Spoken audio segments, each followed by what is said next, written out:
I've been having this kind of internal battle about music and messaging and the power of the word, and you tend to have a command of this, and I'm wondering how you evolved, or did you evolve, or did you start out, because you couldn't start out with Tommy Boy out the box, understanding the power of the words that came out of your mouth. No, it took a long time. It's an evolution process. I feel like we have spiritual awakenings. I had spiritual awakenings. What happened?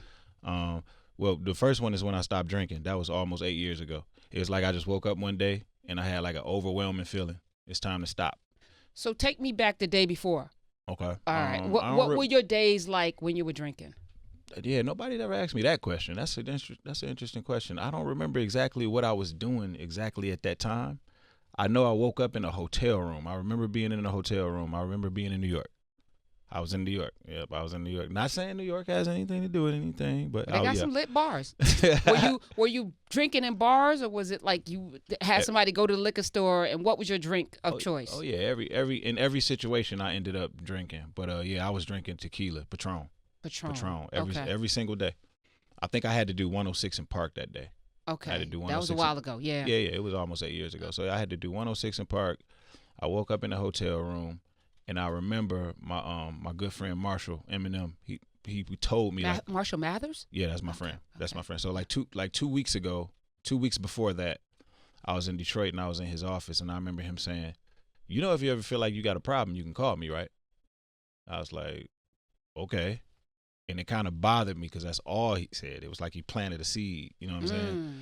So I was like, all right, cool. So I kind of thought about it, and then I thought about some things my mom said over the years, some things my dad said over the years, my wife said over the years, and then I just woke up that day, and I remember it was just like a feeling. And I'm kind of a universe hippie in a way, you know, like I kind of like to follow the signs. And I had already crashed the car before. I had already went to jail, but I did a year for drinking and driving. You did a year in jail, Right. and that didn't stop you. Nope. And I think this is an important conversation to have with Royce, the 5'9", and we'll get into why he's the 5'9" in a second. But, you know, there are people out there right now, and you know, I have this mission. You know, I want everyone to be healthy, wealthy, and wise. I just had a retreat in January, and it was really powerful. And you know, as I was planning the retreat, I was thinking, you know, what can I do to change the trajectory of people's lives to a positive place? And it's hard to wag your finger and tell people, you know, you should stop doing this and stop doing that, because nobody's gonna listen. Right. It's going to take something in that person to make that decision, right? So your mother couldn't tell you, your father couldn't tell you, your wife, people you love. Yeah. And this is what I want for people who are in people's lives and you see them going down the wrong path. There's really nothing you can do but drop the seeds. Yeah, because we process it as complaining. And I mean, whenever I'm talking to somebody, like if I'm sponsoring somebody or I'm talking to somebody like in the sobriety world, I always tell them you have to be ready. You know, like you got to be ready. Like they asked me, like, how did you do it so easy? No, it wasn't easy. I just was sick of it. I was tired of it. You know what I mean? Like I was at my limit. I was at like mental rock bottom. So physically, because you're in good shape. You know, pretty good shape. I'm out of shape. I'm out of shape, but I'm right now. Yeah. You say that, but you still look good. Thank you. Videos though I've seen, you keep it tight. Yeah. But during the time that you were drinking, you were keeping it tight.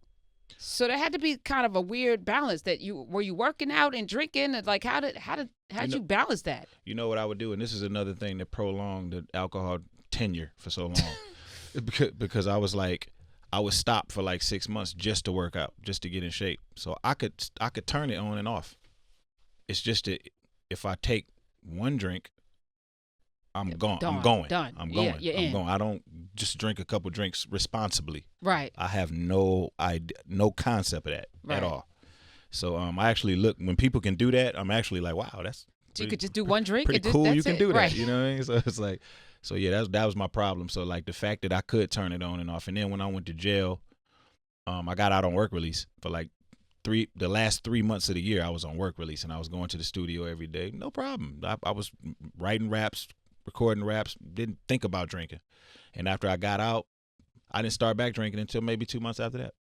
But then when you started back, it was all systems go, just like how it was before. You know what I'm saying? Now, did you see any physical impact? Because you were still relatively young. You know, and I think people don't understand the cumulative effect of the things that they do in their youth. You know, like you may not see it until you hit your 40s or your 50s. Yeah. Were you feeling anything physically when you were? I wasn't feeling anything physically, but I went to the doctor when I stopped. That was like one of the first things I did. I went and got a therapist, and I went to the doctor. And then when I went to the doctor, all levels elevated. Everything. Everything. It was like, you came in just at the right time. He said maybe 6 or so more months of the way you were going, probably would have had to put you on the donors list. Wow. Yep. So he was like, it's good you came in when you did. Your kidney, jack, liver. Kidneys, livers, everything. Oh, man. Kidneys, liver, everything. They call it level. I don't know exactly what that is. I'm sure you know. No, I don't know. You know, I'm trying to find out. It's like numbers. It's like numbers for each organ, and it's like the levels are elevated. I've seen it happen to somebody else too. I don't know what they're like measuring. I don't know if it's like cirrhosis or something. Yeah. I don't know. Yeah, I don't know what it is, but he said your levels are elevated. That's what I remember him saying. And he gave me a printout. He gave me a piece of paper, and it had numbers, and all the numbers were higher than like what it was supposed to be. Here's normal, and then here's you. Yep. And he was just like, 6 more months, buddy. 6 more months. So when you decide to stop, and again, it wasn't just cold turkey. You said you had a therapist, and this is important. It's Wellness Wednesday too. You ain't know that. You ain't know you were coming in on Wellness Wednesday. We're gonna do this on Friday to surprise Lamont King, who you went to school with, and that's weird. It's a weird. Life is so weird, right? That's my boy. Yeah. So you called somebody. How did you know who to call? Because that's not cool. You know what I'm saying? Like in hip hop, you don't see people going to therapy. And you don't ever hear people talking about sponsors and going into programs and rehab and things. That's what happened when you get 42-year-old rappers on your show. Aren't most rappers in there? Anyway, everybody legitimate raps. ones. Yeah, Everybody I'm just raps. saying. Everybody's over 40. Everybody's over 45 right now. You're a young brother. Yes, I called my friend Eminem. I called my dad. I talked to my mom. I called my wife. I called my little brother that's sitting over there. I called pretty much all of my close people. And you said what? I'm stopping. I know. I called my dad. I know when I told him I was stopping, I broke down in tears. When I was talking to Marshall, I told him I was stopping. I broke down in tears. That's how I knew that it was like the feeling was overwhelming. Like even though it didn't start out emotional, when I began to speak about it, it turned emotional. That let me know it was serious. There are artists that believe that they can only produce great art when they're under the influence. Because I've done some things with some people in the industry, and it's always weed and it's always liquor and it's always, it's like in that state is where they feel the most creative. And I'm like, if you need that to be creative, how talented are you? How do you feel about that? Well, I mean, it's easy to put yourself in that position. It's like training a puppy to go outside. Like it's basically what you're doing. You're training yourself to think that's what you need, because you're doing it every time you create, so it becomes a trigger. You know what I mean? So it took me maybe a year to be able to write anything. Wow. After I stopped, it took me like a year. My rhythm was different. My rhythm was off. Everything.